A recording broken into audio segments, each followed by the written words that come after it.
के अनुसार, धर्म के अनुसार, धर्म के अनुसार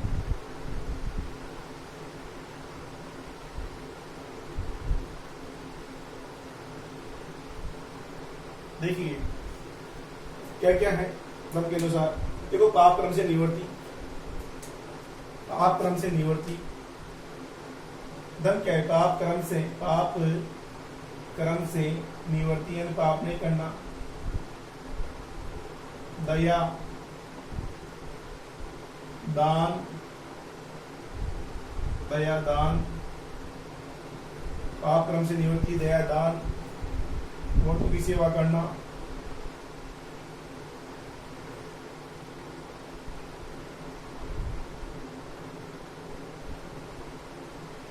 श्रमणों का आदर करना, श्रमणों व बड़े बुढ़ों का आदर करना,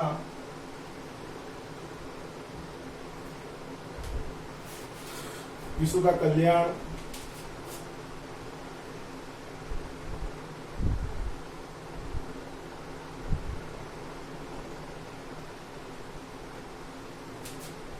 आप क्रम से निवर्ती दया दान, वर्दों की सेवा करना, श्रमणों और बूढ़ों का आदर करना, विश्व का कल्याण, सत्य बोलना, क्रम शुद्धि ही धर्म है।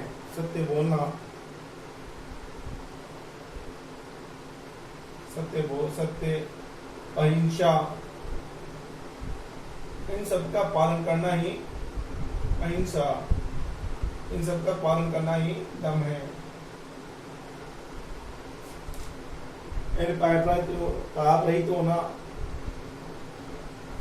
साधु जैसा स्वभाव होना, सत्य बोलना, माता पिता की सेवा करना, माता पिता की सेवा भी है साहब, माता पिता की सेवा नहीं करोगे तो किसकी सेवा करोगे साहब? माता पिता की सेवा करना, माता पिता की सेवा करना,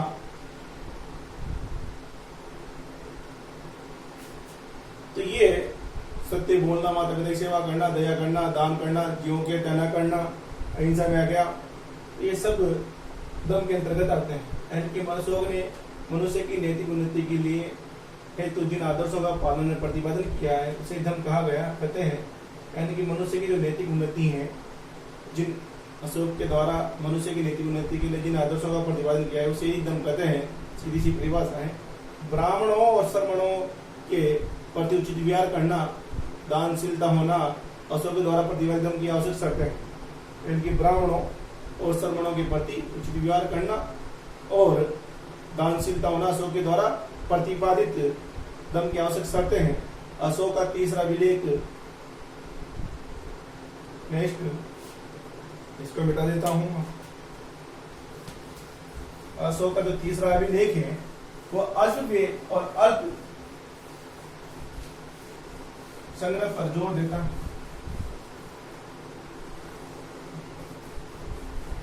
अशोक का जो तीसरा विलेख है वो अल्प व्यय यानी कि अल्प मात्रा में व्यय करना और अल्प संग्रह करने पर जोर देता है। अशोक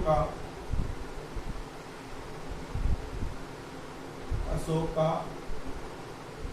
तीसरा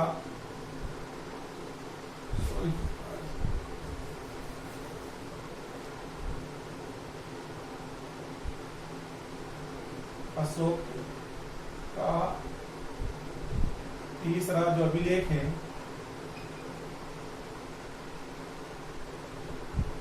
अभिलेख वह तीसरा अभिलेख में अल्पव्यय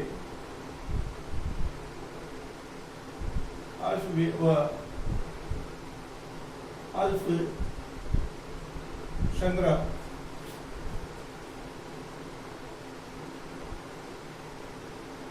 पर जोर देता है।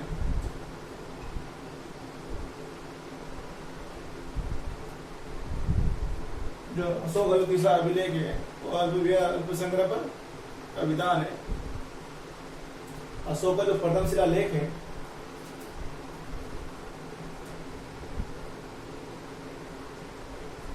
अशोक का प्रथम शिलालेख में ये गोमे पशु अशोक का जो प्रथम शिलालेख है उसमें यज्ञ में पशु बलि का वध नहीं किया जाए ये आदेश जारी करता है। अशोक का प्रथम शिलालेख में ये उल्लेख है कि अशोक का प्रथम शिलालेख में ये उल्लेख है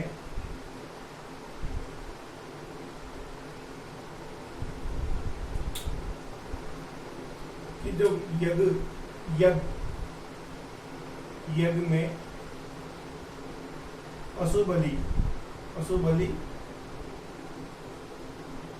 का निषेध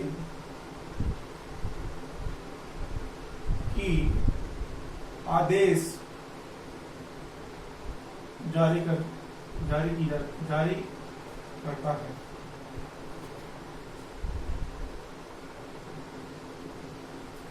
यानी कि प्रथम शिलालेख में सो कहता है कि यज्ञों में जो यज्ञ किए जाते हैं उसमें पशु बलि का निषेध है, पशु बलि नहीं दी जाए। ये प्रथम शिलालेख में उल्लेख है। नेक्स्ट है दम यात्रा है।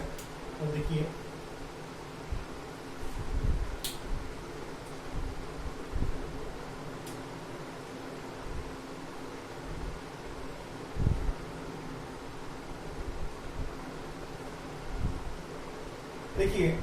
अशोक से पहले जितने भी राजा हुए उन्होंने बिहार यात्रा करते थे। यानी कि बिहार यात्रा का मतलब था जंगल में जाना, शिकार करना, ये करना।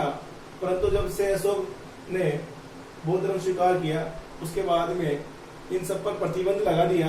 और प्रतिबंध लगाने के बाद में उसने एक घोषणा की कि हम मेरे शासन में दम यात्रा की जाएगी। यानी कि अशोक से पहले बिहार यात्रा की जाती थी जिसमें राजाओं के द्वारा पशुओं का शिकार करते थे। अब अशोक इन पर प्रतिबंध लगा दिए हैं और दम यात्रा करता है जिसमें बौद्ध स्थानों की यात्रा ब्राह्मणों, श्रमणों, वर्दों, निर्धनों को दान करता है। यानी कि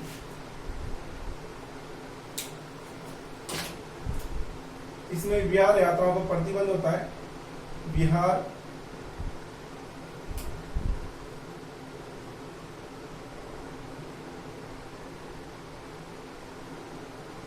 यात्राओं पर प्रतिबंध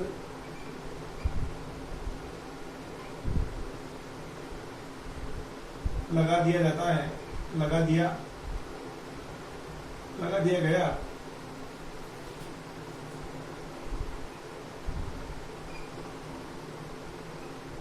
और अब धर्म यात्रा होगी जिसमें ब्राह्मणों,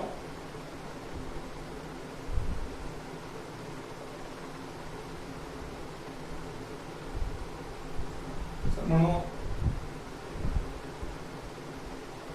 वर्दों और निर्धनों को स्वर्ण दान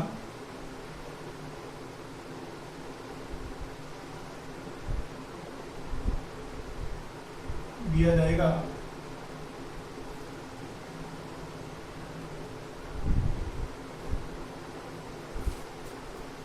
तो ये यानी कि अशोक से पहले जितने भी राजा हुए वो बिहार यात्रा करते थे जिसमें राजाओं के द्वारा पशुओं का शिकार किया जाता था। परंतु अशोक के द्वारा इन सब पर प्रतिबंध लगा दिए गए और वो अशोक कहता है कि बिहार यात्रा होगी जिसमें बिहार यात्रा प्रतिबंध लगा दिया जाता है। और धर्म यात्रा होगी जिसमें ब्राह्मणों, श्रमणों, वर्दों, निर्धनों इनको स्वर्ण दान करता है। तो ये है। इसके बाद में हम देखते हैं, इसको आप देख लीजिए, नोट कर लीजिएगा।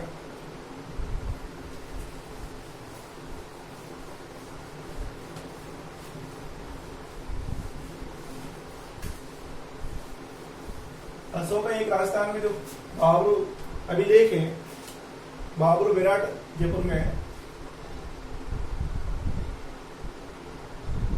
बाबरू विराट जयपुर में है। यहाँ अशोक का अभिलेख मिला है जिसमें अशोक के द्वारा इस शिलालेख मिला एक बाबरू शिलालेख के अनुसार, शिलालेख के अनुसार अशोक बौद्ध धर्म में आस्था प्रकट करता है। शिलालेख के अनुसार अशोक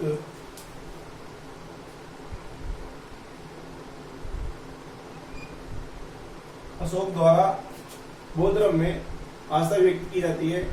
के अनुसार बुद्ध के त्रिरत्नों आस्था व्यक्त की जाती है और बुद्ध के त्रिरत्नों के प्रति आस्था व्यक्त की जाती है। तो बाबरू विराट जयपुर शिलालेख के अनुसार अशोक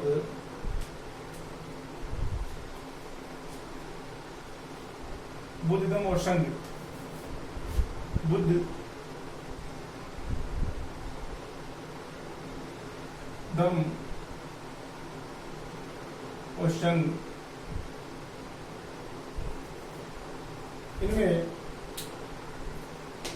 आस्था प्रकट करता है, इनके प्रति आस्था प्रकट करता है।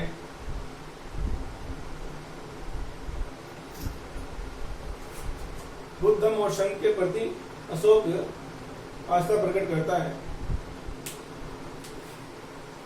सांची और सारनाथ लघु स्तंभ लेख से ज्ञात होता है। सांची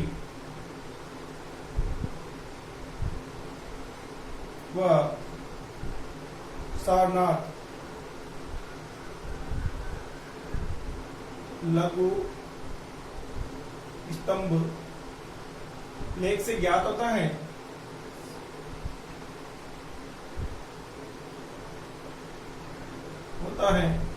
सांची और सारनाथ लघु स्तंभ लेख से ज्ञात होता है कि कोसाम अशोक ने सांची और सारनाथ लघु स्तंभ लेख से ज्ञात होता है कि अशोक ने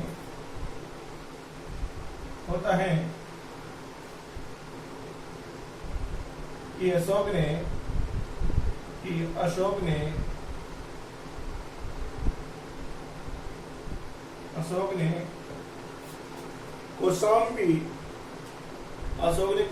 और पाटलिपुत्र के महामात्रों को आदेश दिया कि कोई भी यदि व्यक्ति संघ में फूट डालता है तो उसको संघ से बहिष्कृत कर दिया जाए। अशोक ने कौशाम्बी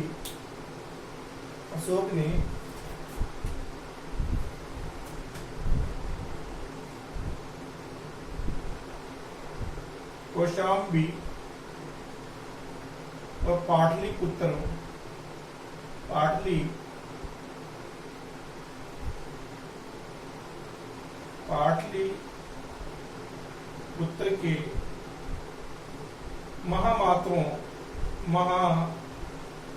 कौशाम्बी और पाटलिपुत्र के महामात्रों को आदेश दिया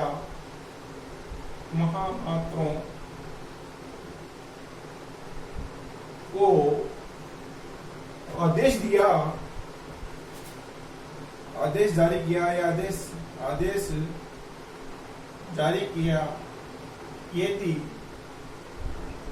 कोई भी भिक्षु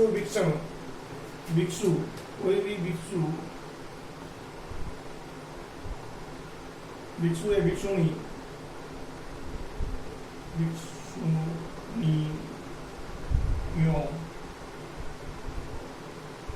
के द्वारा संघ में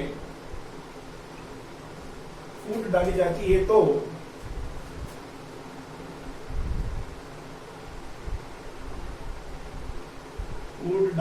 है तो उसको संघ से बहिष्कृत किया जाए, संघ से बहिष्कृत कर दिया जाए, ये आदेश दिया। यानी कि जब बाबरू विराट जयपुर में मिला, शिलालेख के अनुसार अशोक ने बुद्ध धर्म और संघ में आस्था प्रकट करती है और वो बौद्ध धर्म के लिए और सांची और सारनाथ जो लघु स्तंभ लेख है, ये रायसेन मध्य प्रदेश में मिला, यूपी में मिला सारनाथ वाला। इसे लेख से स्तंभ लेख से ज्ञात होता है, लघु स्तंभ लेख से ज्ञात होता है कि अशोक ने उस समय जो पाटलिपुत्र की महामात्राओं को आदेश जारी करता है कि यदि कोई भी भिक्षु या भिक्षुणियों को अगर संघ में फूट डाली जाती है तो वो उनको बहिष्कृत कर दिया जाए।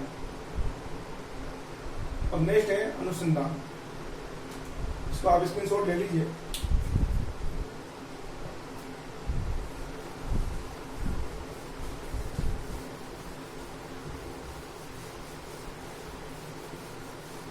लास्ट साल है आपके, अगले साल से कोर्स बदल जाएगा, ये थोड़ा सा ध्यान से देखिए। अनुसंधान क्या होता है?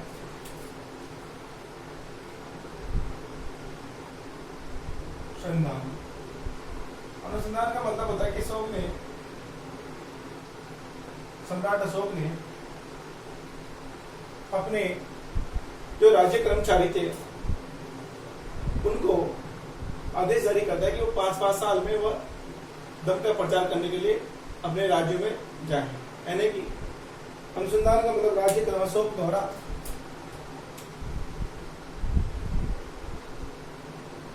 राज्य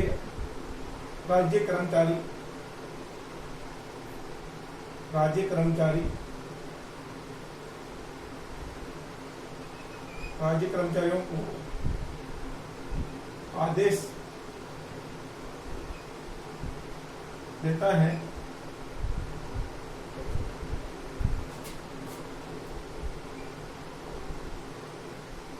इसमें पारदर्शिक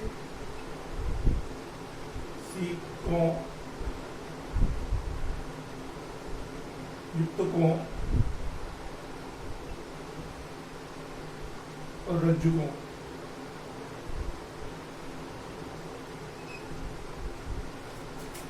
ये जो राज्य कर्मचारी है, पारदर्शिकों, युक्तकों, रुजुकों, इनको आदेश देता है अशोक कि भाई प्रति 5 वर्ष में युक्तकों, प्रति 5 वर्ष में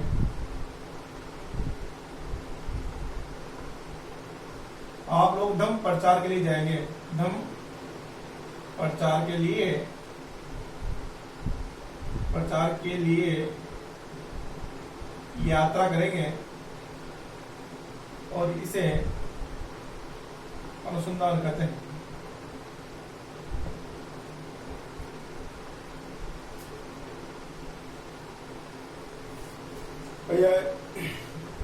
अशोक के द्वारा राज्य कर्मचारी का आदेश देता है कि जो राज्य कर्मचारी का आदेश देता है कि पारदर्शिकों, युक्तकों, राजुकों को, ये जो राज्य कर्मचारी है ये सारे ये राज्य कर्मचारी है,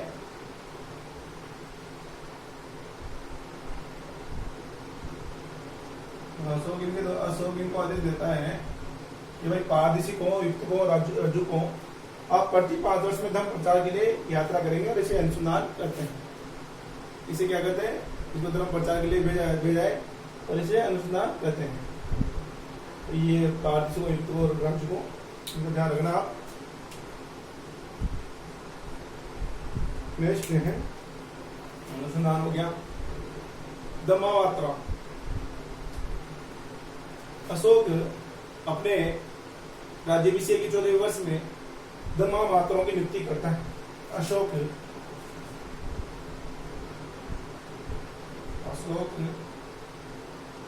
अपने राज्याभिषेक के 14वें वर्ष में, कौन से वर्ष में? 14वें वर्ष में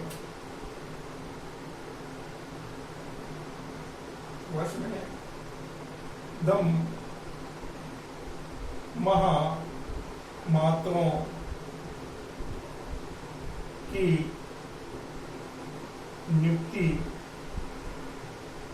करता है।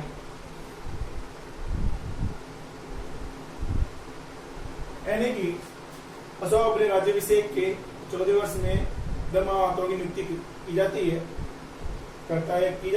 एक ही बात है। जिनका कार्य है जनता में धर्म का प्रचार करना, और धम्म मात्रों का जो कार्य है, इनका जो कार्य है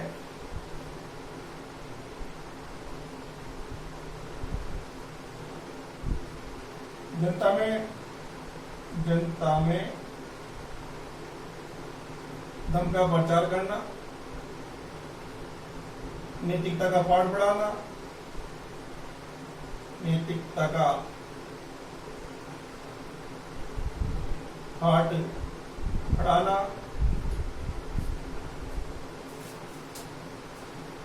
कैदियों को शिक्षा देना, नैतिकता का पाठ पढ़ाना, कैदियों को शिक्षा देना, कैदियों को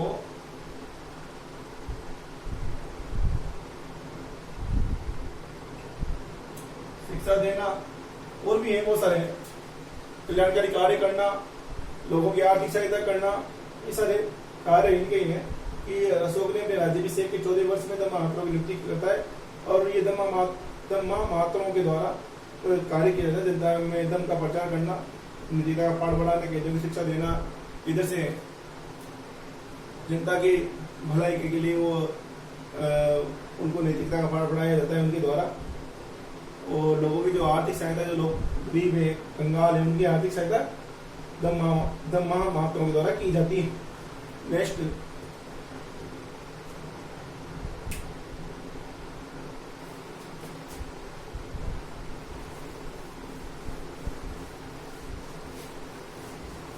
अभिलेख देखते हैं। अभिलेख अशोक के द्वारा जो अभिलेख है, अभिलेख अशोक पहला सम्राट था जिसने अभिलेख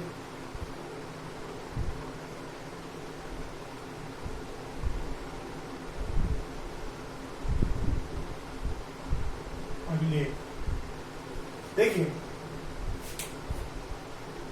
अशोक प्रथम शासक था जिसने अभिलेखों के माध्यम से अपनी प्रजा को संबोधित किया, और इसकी प्रेरणा उसने ईरानी राजा डेरियस प्रथम से मिली।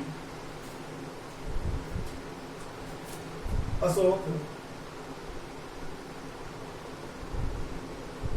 प्रथम शासक था जिसने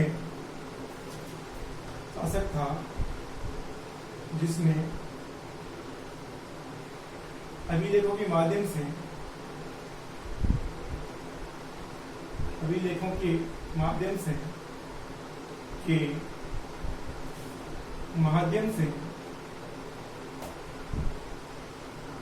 अपनी जनता को संबोधित